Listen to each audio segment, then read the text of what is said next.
রং, শব্দ আর শতাব্দী পেরোনো বিশ্বাস। কিছু উৎসব শুধু দেখা যায় না, অনুভব করতে হয়। মেক্সিকোর দক্ষিণে চিয়াপাস রাজ্যের ছোট্ট শহরে এই অনুভূতি বছরের পর বছর মানুষকে টেনে আনে।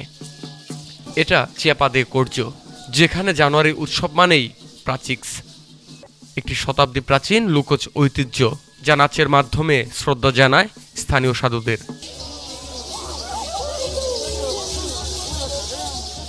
প্রাচিক্স নৃত্যশিল্পীরা পরে হাতে খোদাই করা মুখোশ, রঙিন সারাপে আর স্টলে মন্টেরাস, যা তৈরি হয় মাগুই গাছের ফাইবার থেকে।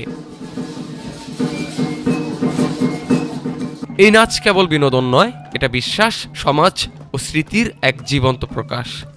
উপনিবেশিক সময় থেকেই এই উৎসব প্রচলন।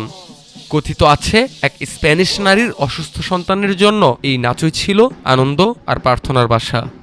সেই থেকে শুরু হয় দান ও সহমর্মিতার এই রেওয়াজ। একজন বলেন, Los parachicos surgió ya como bien sabemos, hay muchas historias donde aparece la señora María de Angulo. এই নাচ আমি করি আনন্দ আর ঐতিহ্যের জন্য। এটা আমাকে সুখী করে, কারণ আমাদের অঞ্চলের এক সাধুর জন্য নাচি। আরেকজন অংশগ্রহণকারী বলেন, Es como me emociona mucho bailar por gusto. প্রাচিক্স হওয়া একটা অনুভূতি যা বোঝানো যায় না। এক বছর অপেক্ষা করি শুধু আবার নাচার জন্য, আমাদের সাধু, আমাদের পূর্বপুরুষদের জন্য।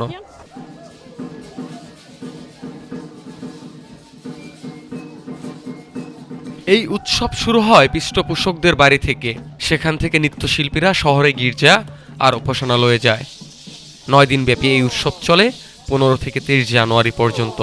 2010 সালে ইউনেস্কো প্রাচিক্স উৎসবকে intangible cultural heritage of humanity হিসেবে স্বীকৃতি দেয়।